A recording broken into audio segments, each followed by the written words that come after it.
میری قوم کے جوانوں، قبر کی پہلی رات کا ذرا تصور کرو جسے میرے آقا علیہ السلام نے بیان کیا ہے۔ محلے میں مہلت ملتی ہے تو تم کوڑیاں لے کر کے بیٹھتے ہو، تاش کے پتے لے کر کے بیٹھتے ہو، 3 پتی کا گیم لے کر کے بیٹھتے ہو۔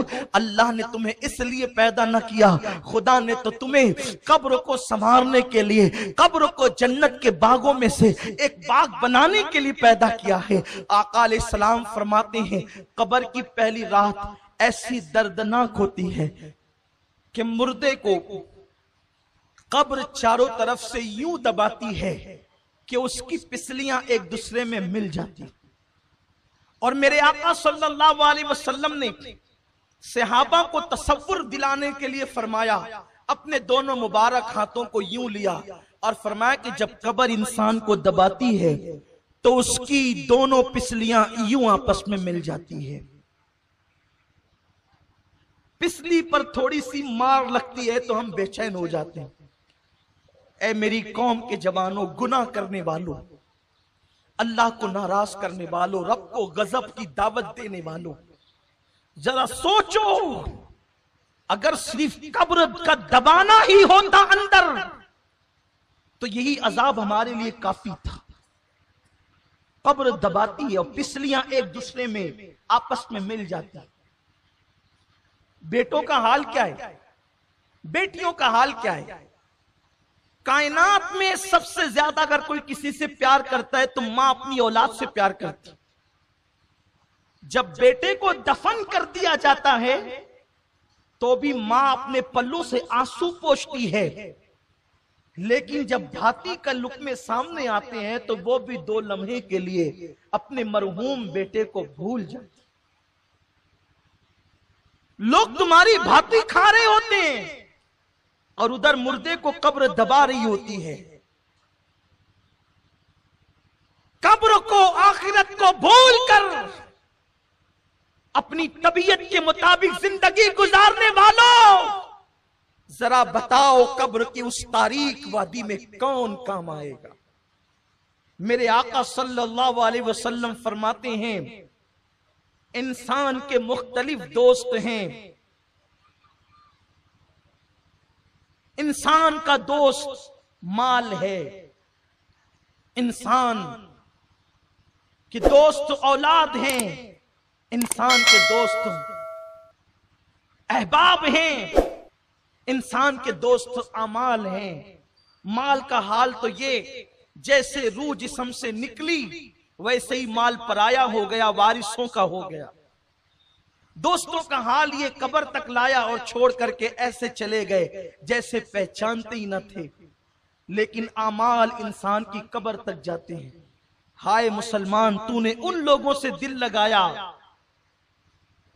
پہلے تو اس مال سے دل لگایا کہ جو قبر تک بھی نہ آنے والا تھا، ان احباب سے دل لگایا جو قبر میں چھوڑ کر چلے جانے والے تھے۔ اس اعمال پر تو نے محنت کیا کی، اس اعمال کے لیے تو نے کوشش کیا کی۔ مسجد میں آتا نہیں تھا اور آتا تھا تو حال یہ کہ ایسا لگے جیسے کوئی ڈنڈے برسا رہا ہو اور تو بھاگ جاتا تھا۔ جمعہ کے دن بھی آخر میں آ کر کے 2 رکعت پڑھ کر کے بھاگ جانے والوں، میرے آقا علیہ السلام فرماتے قبر دباتی ہے، پسلیاں دونوں ایک دوسرے میں مل جاتی ہیں۔ وہ منزل سے گزرنا ہے، تصور کرو۔ میرے آقا فرماتے قبر میں اندھیرا اتنا ہوتا ہے پہلی رات میں کہ سفید کفن ہونے کے باوجود انسان کو اپنے ایک ہاتھ کو دوسرا ہاتھ سجھائی نہیں دیتا، انسان کو اپنا وجود نظر نہیں آتا، اور نیچے مٹی، اوپر مٹی، دائیں مٹی، بائیں مٹی، آگے مٹی، پیچھے مٹی، مٹی ہی مٹی۔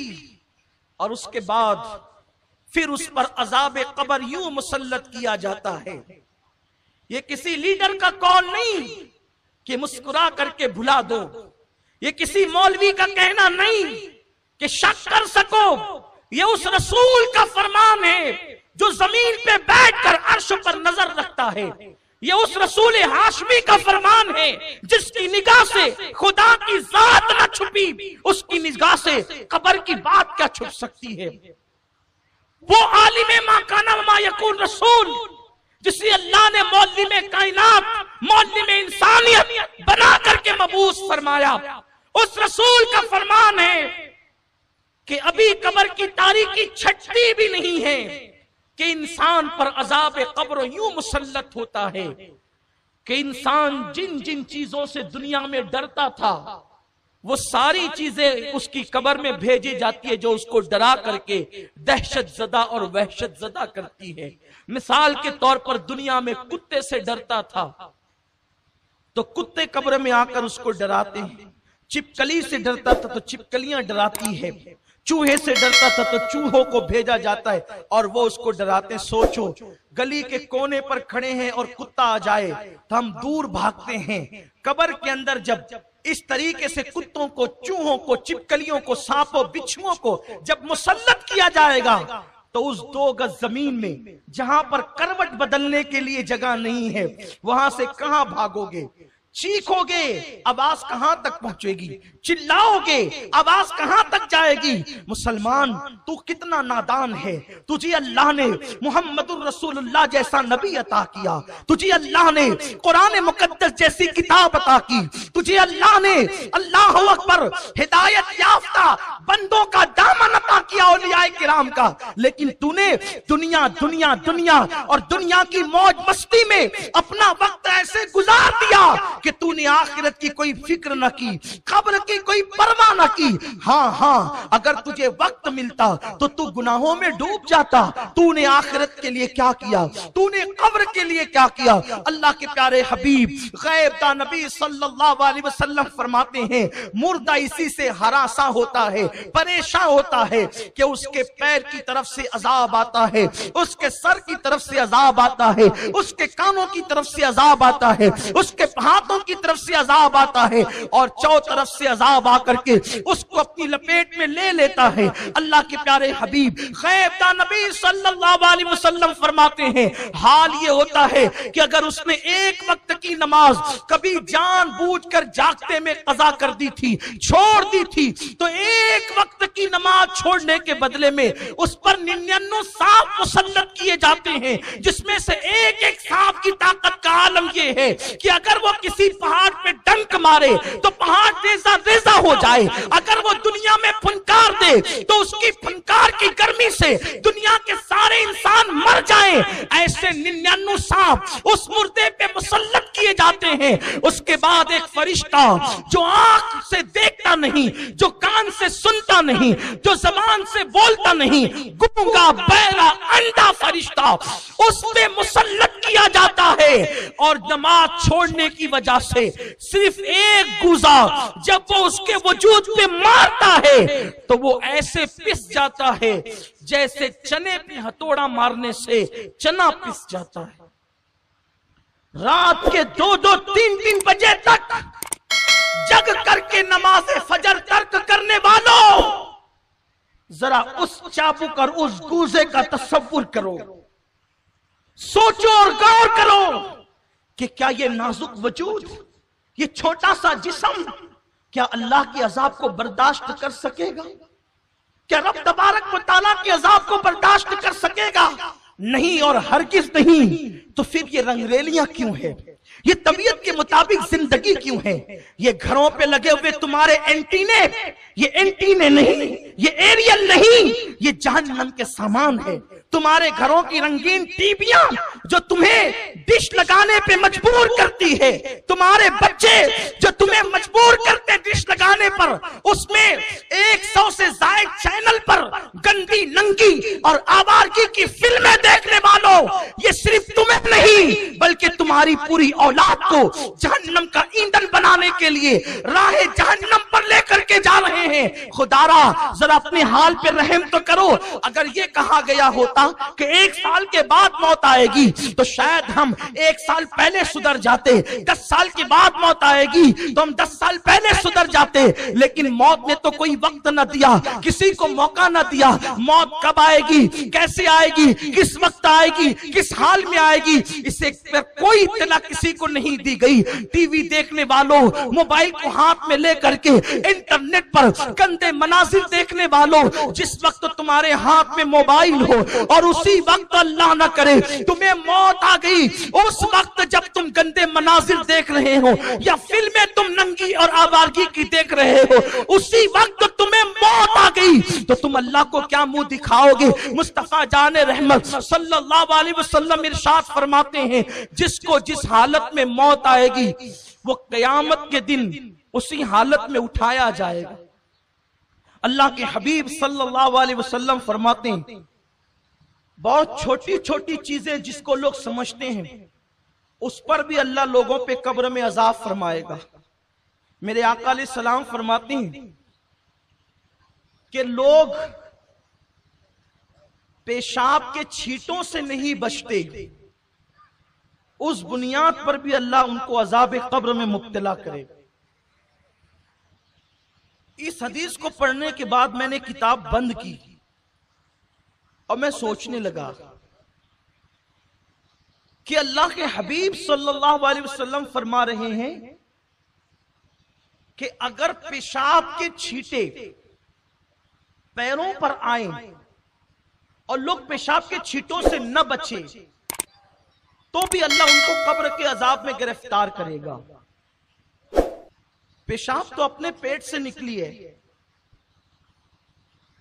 اب سے اپنے پیٹ سے نکلنے والی گندگی، اپنے پیٹ سے نکلنے والی غلاظت اگر ہم اس سے نہ بچیں تو اللہ عذاب قبر میں گرفتار کرے گا، عذاب قبر میں مبتلا کرے گا۔ اور قبر کا عذاب کیا ہے؟ کفن چھین لیا جائے گا، جسم کو قبر کے کیڑے سانپ اور بچھو کھائیں گے، پوری قبر کے اندر آگ بھڑکا دی جائے گی۔ یہ عذاب قبر کی ہلکی سی جھلک ہے۔ میرے آقا صلی اللہ علیہ وسلم ارشاد فرماتے ہیں قبر میں جو عذاب دیا جاتا ہے جو میں جانتا ہوں اگر تمہیں بتا دوں تو تم گھروں میں رہنا چھوڑ دو اور پاگلوں کی طرح جنگلوں میں بھٹکنے لگو۔ حضور نے نہیں بتایا، صرف اشارہ کر دیا۔ اس کا مطلب یہ ہے کہ آقا جو جانتے ہیں وہ کوئی نہیں جانتا، اور یہ بھی میرے رسول کی شان کی بات ہے۔ حضور وہ سب کچھ جان کر بھی لوگوں کے درمیان محلے میں انسانیت کی حیثیت سے ہے۔ اس کا مطلب حضور کی عقل اور اپنی عقل دونوں برابر نہیں ہے۔ ہمیں پتا چلے تو ہم پاگل ہو جائیں، ارے لوگ بھیانک ایکسیڈنٹ دیکھ کر کے پاگل ہو جاتے ہیں، تو قبر کا عذاب سننے کے بعد جو کما کہو عذاب دیا جائے گا وہ کیسے برداشت ہو سکتا ہے؟ تو اللہ کے حبیب صلی اللہ علیہ وسلم فرماتے ہیں اگر میں تمہیں بتا دوں مکمل طور پہ کہ قبر میں کیا ہوتا ہے تو تم ایسے گھلنے لگو گے جیسے نمک پانی میں گھلنے لگتا ہے، تم اپنی جگہ پر سلامت نہیں رہ سکتے، گھل جاؤ گے تم۔ وہ قبر ہے جسے دردناک عذاب کے حوالے سے اللہ کے حبیب علیہ الصلوۃ والتسلیم نے بیان فرمایا ہے۔ تو ایک معمولی سا عمل جس کو ہم کہتے ہیں پیشاب کے چھینٹوں سے نہ بچنا، یعنی کھڑے کھڑے کچھ لوگ پیشاب کرتے ہیں تو پیر پہ چھینٹے آتے ہیں، کچھ لوگ بیٹھ کر بھی بے احتیاطی سے کرتے ہیں تو بھی پیشاب کے چھینٹے آتے ہیں۔ وہ پیشاب کے چھینٹوں سے نہ بچو تو بھی انسان عذاب قبر میں گرفتار ہوگا۔ حیرت ہے جتنا زیادہ ناپاک پیشاب ہے اس سے زیادہ ناپاک گناہ ہے۔ گناہ اور پیشاب کی ناپاکی میں زمین آسمان سے بڑا فرق ہے، کیونکہ پیشاب اگر کہیں لگ گیا پانی ڈال دو تو پیر پاک ہو جائے گا، بدن پاک ہو جائے گا، لیکن اگر گناہ کا دھبا لگ گیا تو 7 سمندر کا پانی بھی گناہ کا دھبا نہیں دھل سکتے۔ تو پیشاب اگر ناپاک چیز پیر پہ لگ جائے اڑ کر کے اور کوئی اس سے نہ بچے، احتیاط نہ کرے، تو اللہ عذاب قبر میں گرفتار کرے گا۔ تو اس سے زیادہ ناپاک تو گناہ ہے۔ وہ کوئی گناہ میں ڈوبا رہے، اور وہ بھی وہ گناہ نمازوں کا ترک کرنا، جوا کھیلنا، تاش کے پتے کھیلنا، محلے کی لڑکیوں پہ بد نظری کرنا، پڑوسیوں کے حقوق دبانا، غصب کرنا، ایک دوسرے کے حقوق ادا نہ کرنا، ماں باپ پہ ظلم کرنا، ماں باپ پہ زیادتی کرنا، بیوی پہ ظلم کرنا، بیوی پہ زیادتی کرنا، اولاد کا حق ادا نہ کرنا، کتنے بڑے بڑے جرائم ہیں۔ اس سے بچنے کی کیا صورت ہے؟ اور ایک اہم بات، پیشاب اپنے پیٹ کی غلاظت ہے، وہ نکلی اور پیر پہ پڑی اور ہم اس سے نہ بچے تو عذاب قبر میں گرفتار ہوں گے۔ اور جتنی زیادہ ناپاک پیشاب ہے اتنا ہی ناپاک شراب بھی ہے، دونوں کی ناپاکی برابر برابر، یعنی کہ پیشاب کا پینا اور شراب کا پینا دونوں ایک ہے۔ یہ میں کوئی لطیفہ نہیں کہہ رہا ہوں، میں آپ کے سامنے اس کی شرعی حیثیت بیان کر رہا ہوں کہ شراب اسلام میں اتنی ہی ناپاک مانی گئی ہے جتنا کہ پیشاب ناپاک ہے۔ تو مجھے بتاؤ، اگر پیشاب کے چند چھینٹے بدن پہ لگ جائیں تو انسان اللہ کے عذاب میں گرفتار ہوتا ہے، تو جو لوگ پیشاب کی طرح ناپاک شراب اپنے منہ کے اندر ڈالیں اور اپنے پیٹ میں ڈالیں تو ان پر کیسا عذاب ہوگا، ان پہ عذاب کی کیفیت کیا ہوگی، ان پہ عذاب کی سختی کیا ہوگی۔ میرے آقا صلی اللہ علیہ وسلم کے دیوانوں، آیت مبارکہ کا آخری ٹکڑا، اب میں اس پہ نہیں پہنچ سکوں گا، بس ایک بات عرض کر کے اپنی گفتگو مکمل کروں، شاید کسی کی زندگی میں انقلاب پیدا ہو جائے۔ خدا کے لیے اپنی قبر کی تیاری کرو، قبر میں کسی نے نہیں آنا، نہ کسی مولوی نے، نہ کسی خطیب نے، نہ کسی مقرر نے، نہ کسی دوست نے، نہ کسی ماں باپ نے، نہ کسی یار نے، لیکن یہ بات حق ہے جس کو ضرور کہوں گا کہ قبر میں کسی نے نہیں آنا، لیکن قبر میں مدد کے لیے آمنہ کے لال نے ضرور آنا۔ اسی لیے قبر کی تیاری کا سب سے بنیادی سبجیکٹ ہے کہ جو آنے والا ہے اس سے اپنا کانٹیکٹ بنا کے رکھو، جو آنے والا ہے اس سے کانٹیکٹ بنا کے رکھو، اس لیے کہ اگر رابطہ بنا رہے گا تو وہاں بگڑی بن جائے گی۔